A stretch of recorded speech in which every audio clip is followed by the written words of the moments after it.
Well, tonight we have Frances Wood, as I said, talking about the Sir Hans Sloane Chinese book collection at the British Library. Um, Frances worked in the Chinese, she was the head curator of the Chinese collection of the British Library, and she had worked there for 30 years. Much of her time was spent cataloging and conserving the Dunhuang manuscripts, which of course are very famous, as everyone knows. And she thought she'd talk tonight about the Chinese collection of Sir Hans Sloane. She has written many books herself, and we'll also at the end of the talk ask her to uh, give us a sneak preview of her new project. Okay, so why don't we just jump right into it? Um, Francis, you know so much about so many books. You've worked at the British Library, and you dealt with the Dunhuang manuscripts, of which there were many thousands. And so, in this grand universe of books, what do you think is special about the Chinese books of Sir Hans Sloane? I think the discovery for me was the amazing range of books within his collection. I mean, if we look at some of the other founding collections in the British Library, the Harleian collection of the Earls of Oxford, for example, I mean, they had one Chinese book. Everybody in the sort of 17th and 18th century, if you were a collector, you might have one Chinese book as a sort of curiosity. But Sloane had this extraordinary range. He has books on how to paint paintings. He had dictionaries. He had book on calligraphy. He has all the religions from Jesuit through to Buddhist and Taoist. He had a copy of the Sangguo, the Three Kingdoms, and so on. It's a complete also geography books. So he has a kind of complete range, one of everything. And I do find that absolutely extraordinary in a time when, I mean, he didn't know any Chinese. He had no one around him who knew Chinese, and there was virtually no one in the UK who knew Chinese. So how on earth does he get a kind of a spread of material like that? It's really quite mysterious.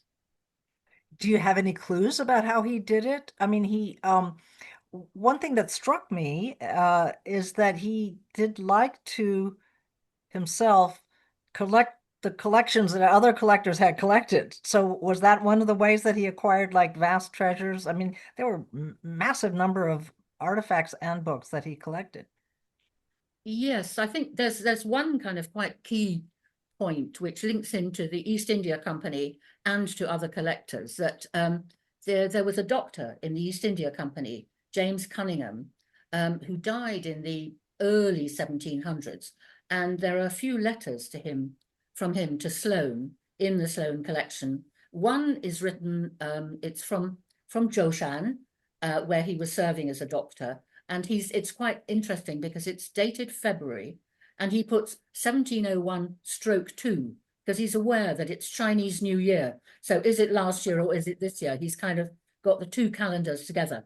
But in his letter, he writes, "I am sending, care of the ship's captain, to you some books, and we can go through some of the books. But also I'm sending to Mr. Petiver a collection of shells and a book of plants, drawings of plants." And Petiver was an apothecary who Sloane knew quite well, and a fellow member of the Royal Society, but a man whose collections, apparently, though voluminous, were in terrible disorder. Sloane acquired Petiver's collection after he died, and so he brings that in. So he gets Petiver's drawings of Chinese plants from Joshan, which are, I think, the earliest sort of botanical drawings commissioned by a Briton in China, and those are now in the Sloane collection. So things come in from other people. There's a very interesting and as yet really kind of insufficiently worked through connection with Sir Thomas Hyde, who was the royal interpreter. He was royal interpreter to James I, James II, and he was the man who he got to know a Chinese who'd been brought over to Europe by the Jesuits, Shen Fuzong, whose portrait is in the royal collection because the king found him highly amusing. And Shen Fuzong taught Hyde Chinese, and actually the lessons are in the British Library in sort of strange manuscript papers, a whole heap of papers with drawings of an abacus and, you know, letters 1 to 10 and phrases. And Hyde made it his business to learn Chinese from Shen Fuzong. And there are quite a few books, well, a handful, I suppose. I mean, a handful of books in Sloane's collection, which clearly passed through Hyde's hands. And Hyde died earlier than Sloane, and he was in Oxford. So, and they were, you know, Sloane was a doctor and a scientist. Hyde was very much a linguist, but there must have been connections. I mean, for example, Sloane's edition of the Sangwar, the Three Kingdoms, we've only got a bit of it. It was a book that was sold in Holland in about 1600, but everyone thought they were different books. So there are bits of it, one bit in Cambridge, one bit in Oxford, some bits in Germany, and the British Library is lucky enough to have the page with the colophon on it. And that colophon was used in the very famous polyglot Bible of the mid-17th century. That was used to illustrate what Chinese looks like. So that was a book which was probably in Hyde's possession at that time, but is now in Sloane's collection. So these funny little things were moving around. There are quite a large number. There are half a dozen almanacs, you know, produced at the beginning of the year with all the dates and everything in them. He's got about half a dozen of those. And some of them have got little notes in. One says, you know, purchased in Canton, that I think ship's captains probably acquired them. And then they made their way to Sloane's collection as he was the great collector. So everything ends up there. So ship's captains were not just James Cunningham of the East India Company, but also individual ship's captains seem to have sent their little finds to Sloane. Fascinating. So you're painting a very colorful picture of Sloane himself. Tell us a little bit about the man behind the manuscripts. Like an Economist article in 2017 described him as a hoarder extraordinaire. And some of what he collected was, it was very, even in the world of curiosities, they were very curious. I think there's something online about, more contents of the Chinese cabinet of curiosities, and one of them is a seahorse tooth, and then Chinese wooden combs, and receipts in Javanese and Chinese of the purchase of 4 cows. Are we? I mean, was he a hoarder, or are we wrong to trivialize it that way, or should we actually revel in the whimsy of this approach? I don't think he was a hoarder at all. He was definitely a collector, Okay. and one who took his collections terribly seriously. I mean, if you look at his correspondence, there are volumes of correspondence, and there include things like, you know, letters from someone in East Anglia who is sending him a calf's leg or something, often a kind of, you know, a calf with 3 legs or something, or, you know, a 4-leaf clover. I mean, people sent him things from all over the place, but he kept all the correspondence, so things are noted. I mean, I think he was very organized. Oh, so he was organized. And if you look at, for example, you can look at things in the natural history collection, because obviously an awful lot of what he collected was flora and fauna, stuffed crocodiles and things like that, which formed the basis of the Natural History Museum, which was set up really on the basis, I mean, as the British Museum was set up on the basis of his books and objects, the Natural History Museum was set up on the basis of his flora and fauna. And you look at the pages, you know, all the pressed flowers and leaves and so on are all very carefully organized and labeled. I mean, it's not, Mr. Pettifer was a muddle, but Sloane was definitely organized, and he did employ people to look after his collection, because one of the few ways you could sort out what is a Sloane book from another is that some of them, not all, have, as it were, what we call press marks, or, you know, bookmarks, printed Oriental, and you get printed Oriental 1, 2, 3, and so on, PROR. And so he had someone who was doing that for him to some extent. He did have librarians, people looking after the collection. So it was Oh, I mean, he did obviously there was a lot of kind of junk in it. And there's a rather nice story about he had a valet who I think set up a kind of a rival collection to Sloane's. He took the cast-offs, and my favorite cast-off is Pontius Pilate's wife's vest, which again, I would have thought quite difficult to kind of, prove the provenance. But anyway, and that was part of the, so his valet could take all the rubbish and set up a separate museum, if you like. But Sloane Oh my was, I mean, God. he was really fundamentally serious and very serious about the wonders of the world without limit. Fantastic. And I love the way you when we were corresponding about the topic that you wanted to talk about, you said that when you said you were suggesting that we talk about the books of Hans Sloane, Sir Hans Sloane, you said that the discovery of his Chinese books were, quote, buried among tens of thousands of later acquisitions, and that to you they were a late but fascinating project. Okay, so here's Francis, kind of preoccupied with Dunhuang and in all those amazing manuscripts of Dunhuang. Paint the picture for us of how this discovery was made that there were all these Chinese books that were sort of hidden gems, mixed among Yeah. other acquisitions.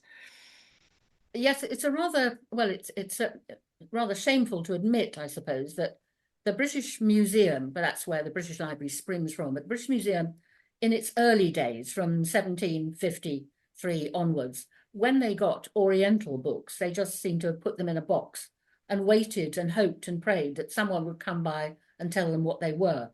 And they were muddled together with Japanese and so on. I mean, we know, for example, there was a Chinese clay modeler called Chetqua, who came to England in the late 18th century. He was brought over by the East India Company, and he made little model. He used to make portrait models. There are quite a few in the Science Museum. He specialized in doctors. So little tiny portrait pieces, figures in ceramic. And he was taken to the Royal Academy. He was a bit of a kind of, dressed in Chinese robes. He was rather a kind of curiosity in the late 18th century in London. And one of the things they asked the poor man to do was catalogue the books in the British Museum. And so he was presumably presented with a box containing all sorts of bits and pieces. And we have a number of the Sloane books have got written on them. It says things like a medical work, examined by Chetqua, and then the date in the 18th century. And he did manage to do, I think, about 20 books, but he was also given the Japanese books, and he was presumably too polite to say, I haven't got the faintest idea what this is. And there are some quite amusing stories of him having described a life of Confucius as a tale of the bedchamber or something. So, I mean, he obviously went through the Japanese, but not with quite the same success. So it's terribly haphazard. You have this box or crate of books which come from the Orient, and nobody knows really. It's not until the late 19th century that anyone starts cataloguing the Chinese book. But I think what's important too is to say that they made no distinction between Sloane books and other books. Sloane manuscripts were all given a Sloane number because people, I mean, still today, I suppose, people value manuscripts because they're individual. People think a book, well, I mean, hundreds of them were printed, so what's surprising about it? But of course, by now, a Sloane book is probably quite a rarity. But in those days, printed books were just junked together. And so pulling out the Sloane books from the general collection was incredibly difficult. Some of them had been given a special stamp, which says Museum Britannicum in it, square and stamped in black. So some of them, but so that's sometimes an indication that you've got a Sloane book. But it's not, they're not all stamped, and it's not invariable that it's correct. Then you find the or numbers, which were Sloane numbers. But otherwise, I mean, really, it was a question of, I mean, people were suddenly interested in Sloane's books, but the only way really of finding them was to look almost along the shelf, pull out each book and see if you've got a Sloane stamp or printed Oriental in it. And we found about 60, and it was almost literally through picking books off the shelf and looking, which is quite sad, except that one did feel quite good because we were able to kind of build up a substantial collection. And I suppose each time you found one, it was a great sense of discovery then. I mean, it really was a eureka kind of feeling, wouldn't it have been? Oh, completely. Yes. Yeah, it was absolutely wonderful. And because it adds so much to each book. I mean, one of the a little Buddhist text that was included in the big Ming exhibition that Craig and Jessica did in the British Museum not long ago, because Hmm. we could say, well, it's Ming, we know when it came in and it's got a Sloane mark and so on. So yeah, and I think for me, again, the discovery of this broad coverage. I mean, he's got a very standard book on how to paint paintings. It's very like the mustard seed garden or something. You've got crude woodblock illustrations of how to paint bamboo in different stages and how to paint different trees and how to kind of put your plants together to make a nice assemblage. I mean, these things are very standard. Were several of them. They were very popular. But to find those in the Sloane collection, one like that in the Sloane collection is quite amazing. Here is a drawing book included. So that's really good fun. And the breadth, I think, is important. I suppose one of the things that stands out is that there was a preponderance of illustrated books. And this, of course, I think is the kind of the main clue as to how they come from China to the UK. Because even if you're a ship's captain and you're on Zhoushan and you see a stall of books, I mean, they're going to mean nothing to you. But if they have pictures, that's something slightly different. And that brings me to quite a funny attitude, as it were, to the Sloane collection in China, because there's such a different attitude to rare books in China. And I mean, I suppose I say rare books, and but in rare books we include wonderful books and rather crude books. In China, the word is shanban, and shan means good. That's very important. It doesn't actually include the rare. You tend to say of a rare edition that it's a guban, it's an orphan volume, if it's truly rare. But so when Chinese specialists, I mean terrific specialists in the history of the book would come to the British Library, I was always terribly keen to show them Sloane books when I'd found them. And they looked on them with some horror because many of them are very crude illustrated printed editions. I mean, things that would have been bought for nothing. There's a lovely guidebook to Zhoushan, Pudoshan, with very funny crude maps of all the different temples that you can travel to. It is literally a Pudoshan Zhinan. So any pilgrim would have bought it and would followed it to go through to the temples. But then when he got home, he would have thrown it away. I mean, it's not a book for keeping at all. I mean, it's just not the sort of book that a gentleman would have had in his library. It is not a shanban. And I would always show it to them and say, look, this is fantastic, incredibly rare. I mean, who else has got a Ming guidebook to Puto Shan produced for the population? And people would kind of, recoil in horror because it's such a nasty little local cheap production. But to me, it has all the fascination. And of course, it's one of the books that was mentioned in Cunningham's letter to Sloane when he wrote from Zhoushan, I'm sending you a guidebook to Putor, he says, Oh, as well as fantastic. several. He also brought him quite a few editions of Jesuit publications. I don't know where he got those from, but he knew that they were Jesuit publications in Chinese. The famous works by Matteo Ricci and so on were collected together with this funny little, crude, horrible little guidebook, which, as I say, just makes Chinese bibliographers feel sick, but I enjoy very much. I love that. And do you have a favorite? If you had to choose, if you were forced to choose one of all of those books that you either the book itself is special to you or the way you found it is special to you, do you know which one it would be? That's incredibly difficult, actually. I think it might possibly be the Guide to Putoshan, although the How to Paint book comes very close behind. And there's also, I mean, the calligraphic dictionary he's got is wonderful because again, it's a cheap, popular production. It's not a grand book. But it's got all sorts of illustrations of the way, people do for tourists now.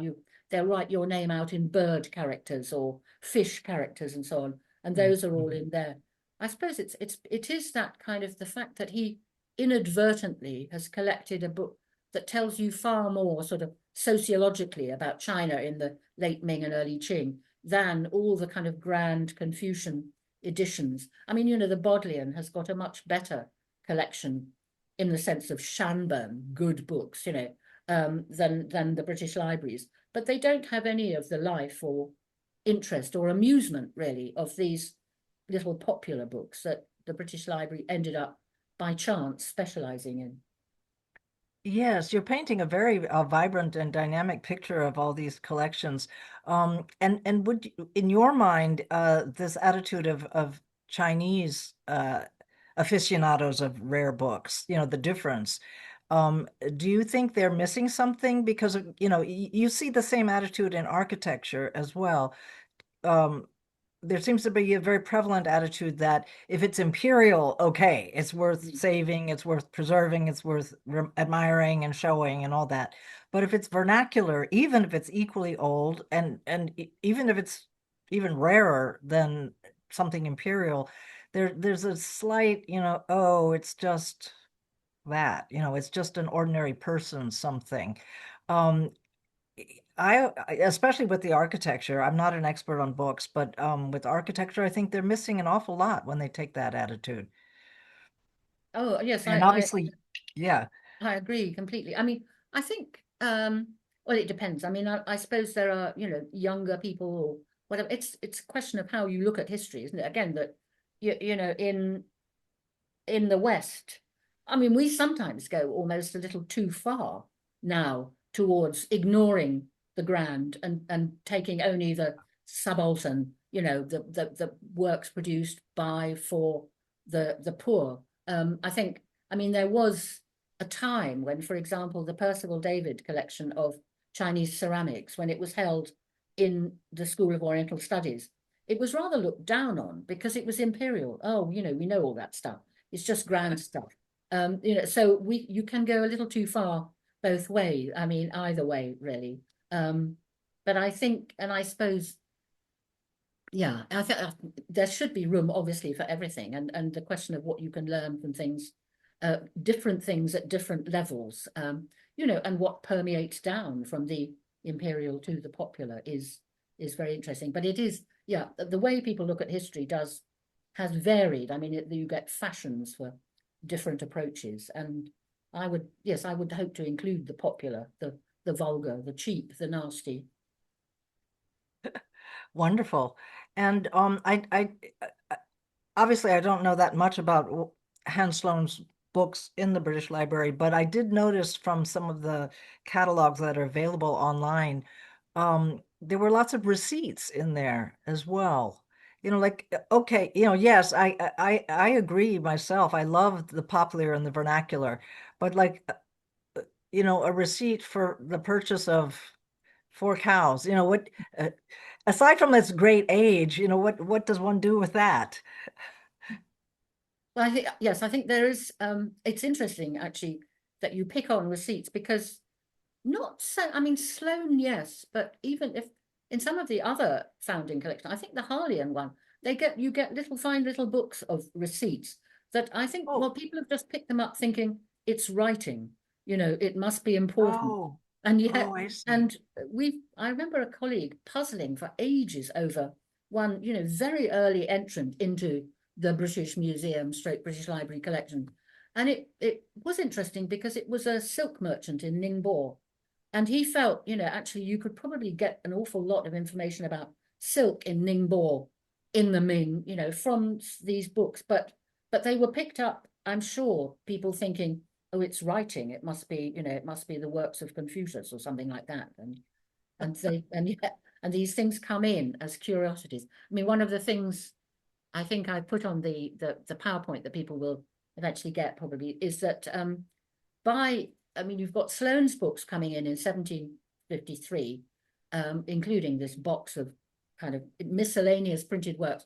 But by the end of the 18th century, the British Museum was turning down offers of Chinese books, saying, we have quite enough now, thank you very much, to be used as examples. So they're still just treated individually as, Oh, this is a Chinese book. This represents the total sum of, Chinese knowledge, if you like.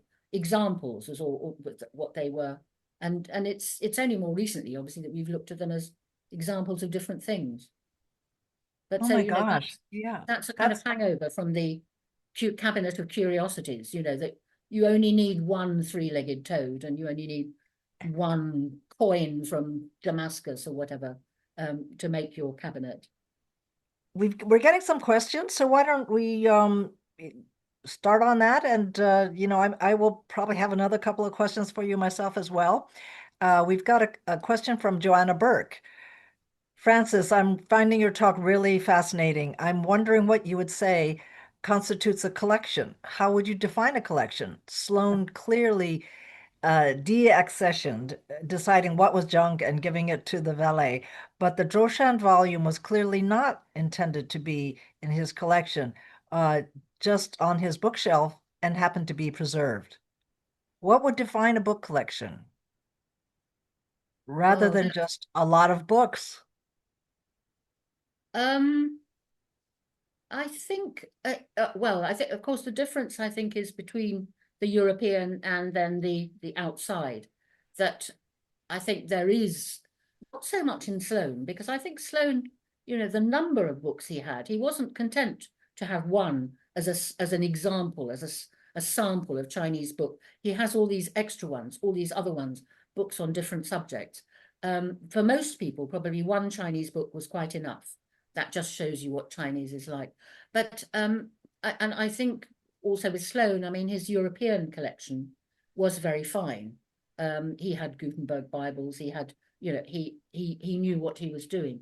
With the and but he obviously didn't see any boundary to collecting. I mean, because as he went from natural history through absolutely everything.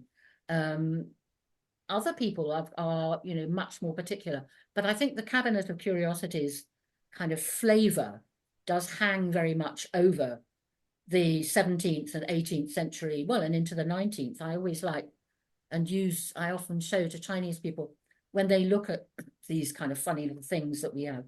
I show them the things from Pride and I think it's from Emma, where Mr. The elderly gentleman has got, how to entertain people is to show them his cabinet of curiosities. And that's what these things are for. You get your boxes open and show people. And I mean, it's like, Chinese scholars and so on would also show people things, but they didn't have quite such a taste for the bizarre, as it were. Again, they would be showing people fine paintings, fine porcelain, and so on. That the taste was higher, as it were. Whereas there's something about Europe that is perhaps because you've got so many different countries with different ways and means sort of all jumbled together, that people are interested in what other people do, other people's solutions to the same problem. But I think, collecting is obviously quite a dangerous area to embark upon. You would be wise to set yourself parameters. And also be wise. I mean, Petiver obviously just couldn't control the amount of stuff that was coming in. People talk about going to see him, and that you've got dried flowers piled on the desk and so on. So it's a question of personality, and control is quite important. Thank you. And we have another question from Jack. Thank you for a very interesting discussion. As a beginner map collector with a nascent collection, have you got any recommendations on how to go about building an interesting collection? And that's a good question. I see from Well, behind you, you've got quite an eclectic taste yourself, Francis. yeah, Some no, great I'm stuff there. I'm too well, except when I was in China, my one of my hobby was to collect enamel mugs with slogans on. Because I was very fond of enamel. I didn't do wash basins because they were too big. So this was in, mid 70s. I would go to hardware stores wherever I was, but they had to have slogans on. And so I've got quite a large collection of those. I think if you can, you find your area, but then create a restriction within it, because you could say maps, yeah, local or particular place or particular style. It's very difficult because you do tend to end up like I have with a house which is just so full of, I would call it stuff, really. My enamel mug collection is a serious, dedicated, carefully kind of curated, if you like, collection, which kind of ends when enamel mugs go out of favor. I mean, you now can only get them in sort of secondhand places and so on. And so that becomes different. Um, but the thing about collecting is that it is a wonderful thing to do because it just does give you a passion, and which, with any luck, you choose a passion that you can exercise wherever you are. I could go to anywhere in China and go into a hardware store and look for mugs, or a department store or whatever. So it's a good idea to have one, to collect something that you could do it in Europe, you could do it in France, you could do it in so on. If you can kind of find something that you can operate everywhere. I mean, I've got a very good ex-colleague and friend who lives around the corner, Peter Barber, who was the map curator. And he's not particularly, I think, sort of himself a map collector, except in fairly specific, but he's a great collector of kind of coins, medals, and all sorts of things. He's postcards. He's always got, and I'm not quite sure what the themes are, but he's got themes. So, it keeps you going forever, I think. Speaking of maps, I wanted to add a personal aside, even though this strays a little bit from Dr. Sloane's collection. When Alan and I were in the British Library on a recent trip, actually after we had lunch with you, we had the privilege of seeing the Longobardo globe down in the third basement level archives, and it was amazing. Now, this is supposed to be made in 1623 by the Jesuit missionary Niccolo Longobardo and Manuel Diaz, the kind of cartographer. But there's a great mystery of Mm. how did it get out of China and into the West? And I was wondering, I don't think I've had a chance to talk with you about it or to ask you, do you have any theories or do you know anything about how it? I mean, I think it was supposedly purchased from someone in 1938 by a French antiques dealer in Beijing. I mean, you know what that's what that year was like and what that situation was Yeah, like. Did you spend much time with that globe? I know it's not books, but it is cartography, yeah. and you dealt with some of that stuff. Well, the wonderful thing about working in the British Library was that, you did have amazing colleagues in different departments, and things were all over the place. The Sloane's, Petiver and Sloane's book of plants, that's now in the Department of Manuscripts.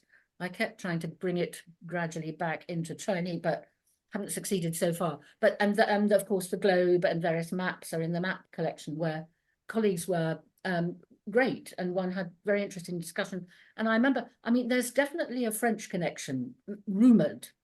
And also it's Percival David, and his collecting methods are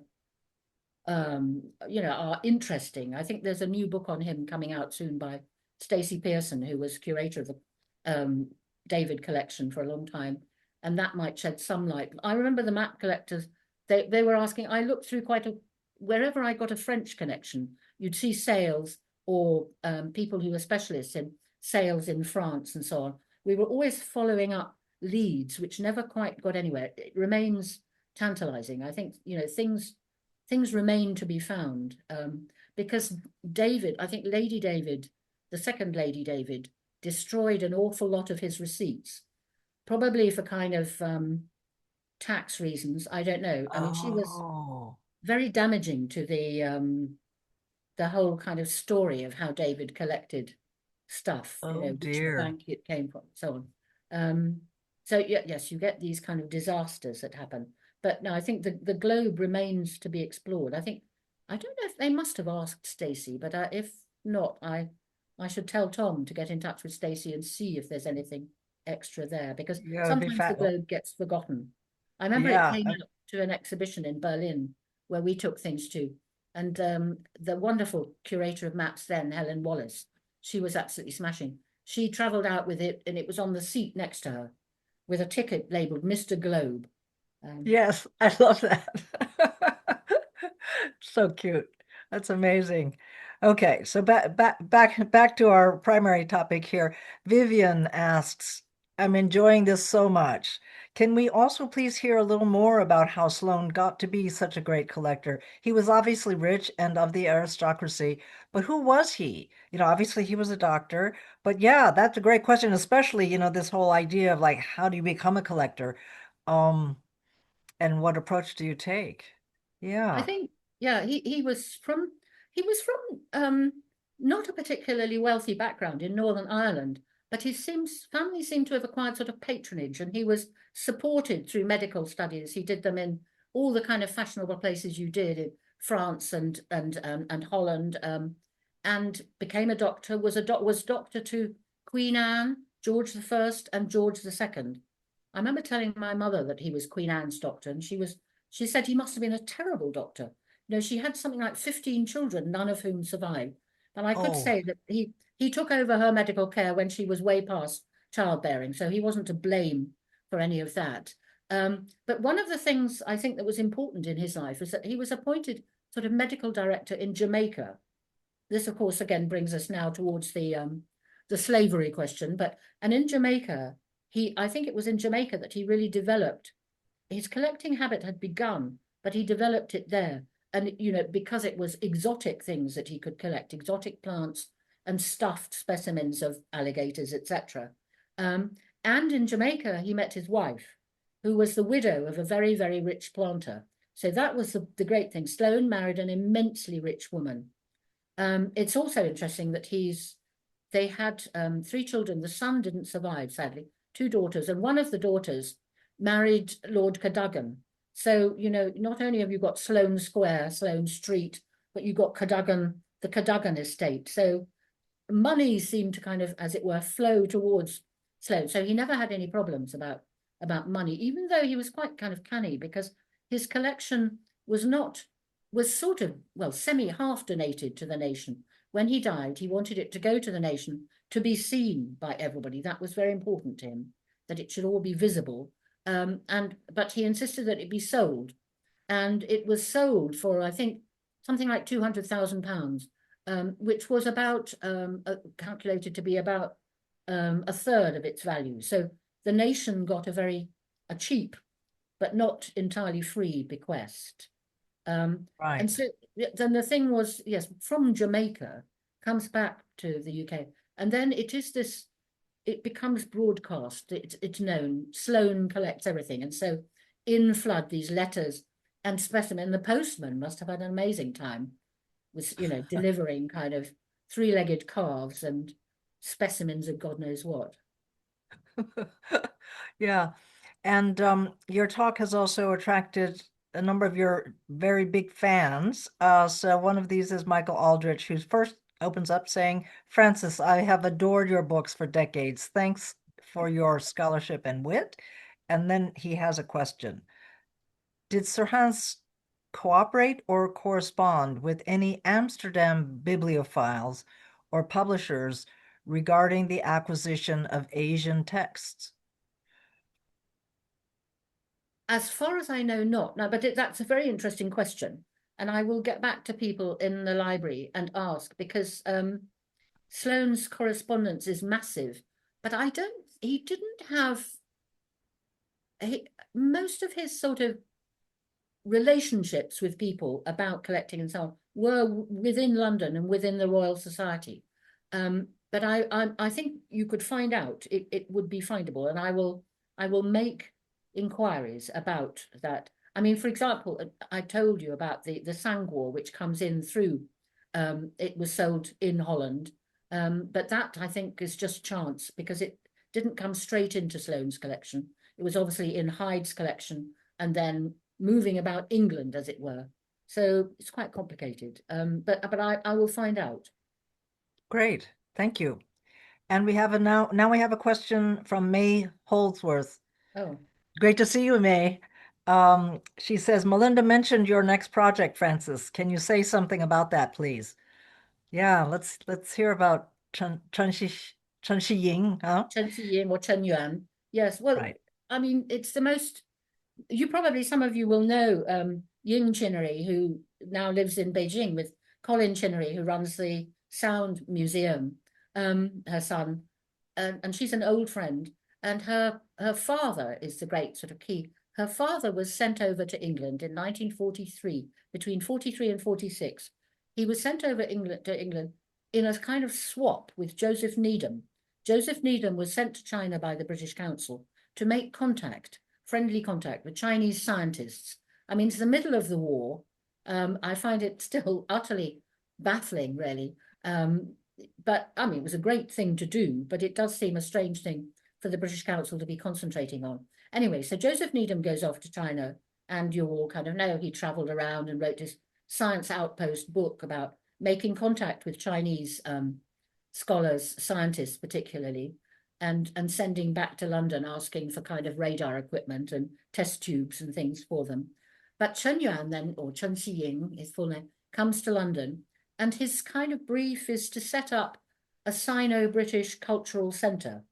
And he spends a lot of time actually looking at buildings in, a lot of them in the kind of Golders Green, Hampstead, Belsize Park area, or slightly more central. And he meets everybody. And his diaries have just been published in Shanghai. And they are absolutely fascinating.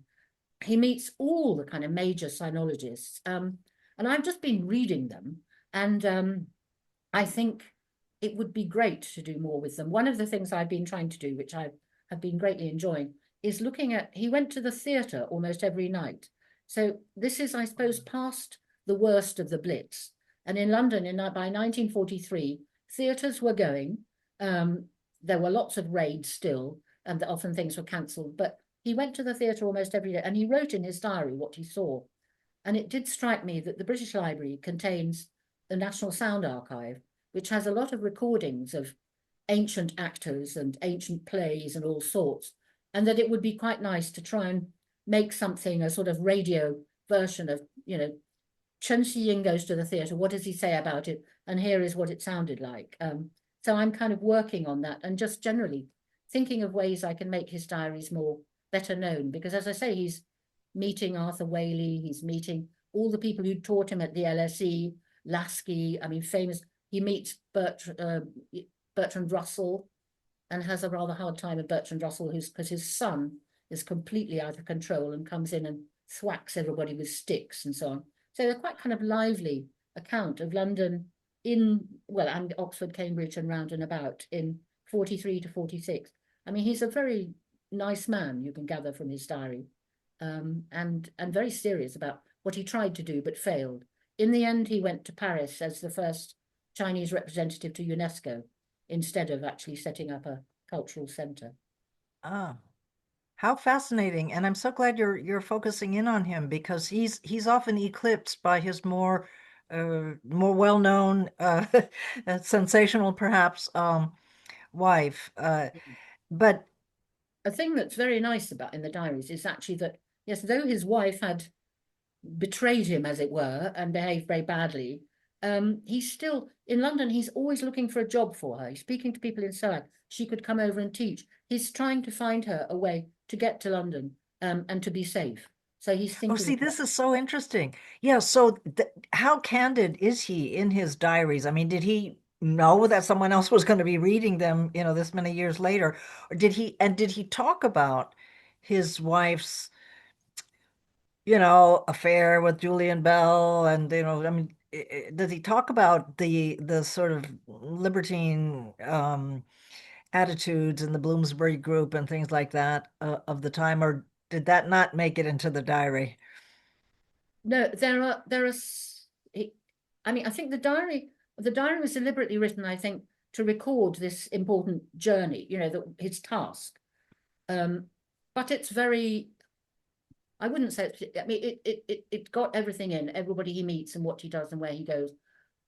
There are moments you can tell that when he meets Bloomsbury Group people, he's embarrassed. that there is a kind of, you know, I know that they know and they know that I know, but we're none of us going to speak about it. So it's a kind of unspoken thing. It just makes you think that he was a good man and a civil man, and he did the right thing, but he was married to a very difficult woman. Yes. Okay. Probably a lot of people in our audience know the story, but just in case there are those who don't, a couple of stories behind the story.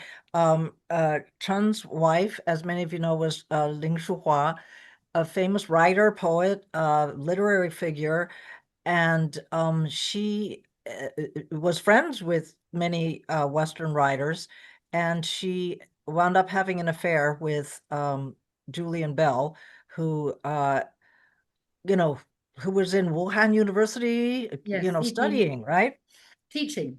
He would be Oh, invited sorry, to, teaching. Okay, yeah, teaching. yeah, And the other story behind the story, which I find really fascinating, and it's one of the reasons why I really go to this place very often, is that Beijing residents many will know the Shijia Hutong Museum, which is a gorgeous, wonderful, very well curated museum of Hutong architecture, but also famous people who lived on Shijia Hutong, which was one of the um, prominent, well-known hutongs or alleyways of Beijing, and excellent bilingual captions and all that. And this was the former home of Chun and Ling, and it's beautifully restored. I'm so happy that it's all worked out really well.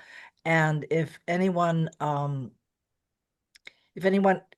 either hasn't been there yet or went there but didn't know there was this really juicy kind of backstory, you might want to go again and visit it. It's really a gorgeous, evocative place to think about what life was like in the 20s and the 30s and all that.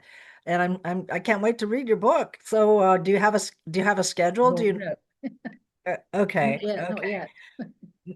Now, and I'm going to do something naughty here because it has nothing to do with Hans Sloane, but I'm going to grab this opportunity uh, to ask one final question of Frances, which is that a lot of people these days, both in both East and West, I think, have watched or are planning to watch the film The Odyssey.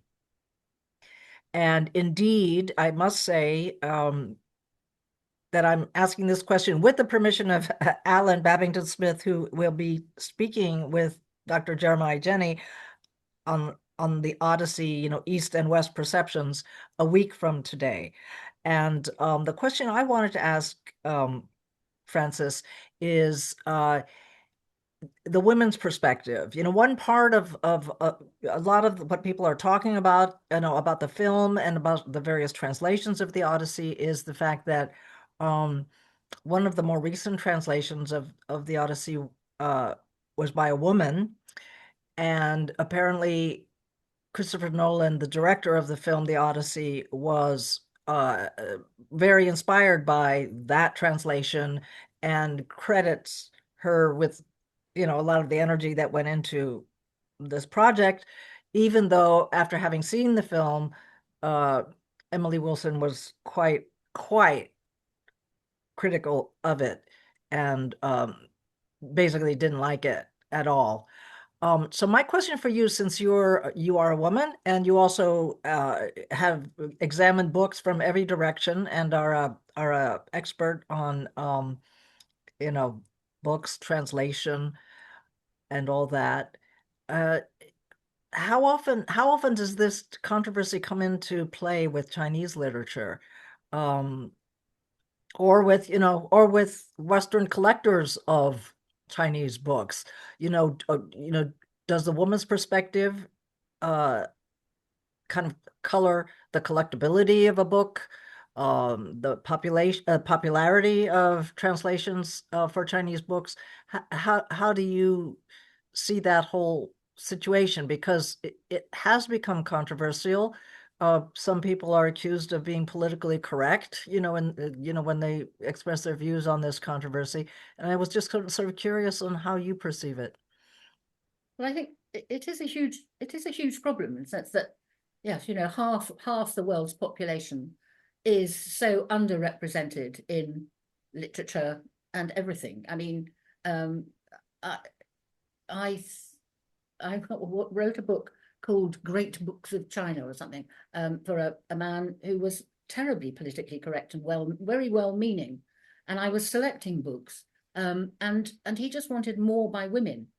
And it's jolly difficult. And he was, also rather obsessed by the fact that those little primers that used to be used, the three character classic and so on, Sanzajing and thing, were directed at boys, and the whole of, and, try as I might, I had to say, well, I'm afraid, in the past, Chinese culture and society was dominated by men. And so, you have to, and the same was true everywhere else. It's very difficult. And you feel someone once said to me, I remember talking about Marco Polo, for example, and someone said, well, there's a great book to be found in Mrs. Marco Polo, the one who stayed at home. And you think about the Odyssey. I mean, what's the Odyssey about? It's about the husband. Where is he? What is she doing? Mrs. Stuck back at home. That these stories are not sufficiently told, and there's room for a huge amount of imagination to be worked on there. I know Ling Shuhua, a friend, is producing pretty well a complete version of a new translation of all her stuff. So she'll be available compendially soon. I mean, people are interested, and it's just sad that we have to look so hard to find. I mean, we have to make sure that the current generation, that people make sure that there's equal space given to the other half, that we don't get that same sort of divide. But on the other hand, I do find it's difficult to look at the past and try and make it more equal when it wasn't. I mean, you have to accept that there aren't that many books written by women in the past, simply because they weren't encouraged or weren't produced, weren't educated and so on. And the ones who got through were fantastic, but there are numerically, we suffer.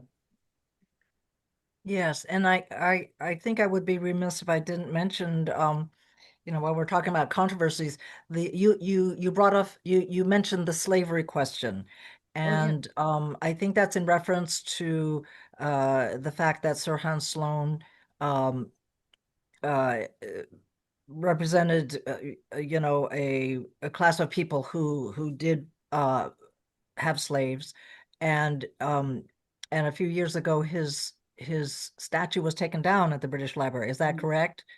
The Um, museum, talk, yeah. talk, yeah, He, sorry, British Museum. Yeah, he talk to remains us a in the little bit library. about how do you feel about that personally, and how do you feel about the whole question that hangs over so much of what is in these museums and libraries? So many of these ancient things, it was hard to find something that didn't pass through the hands of someone who had something to do with slavery.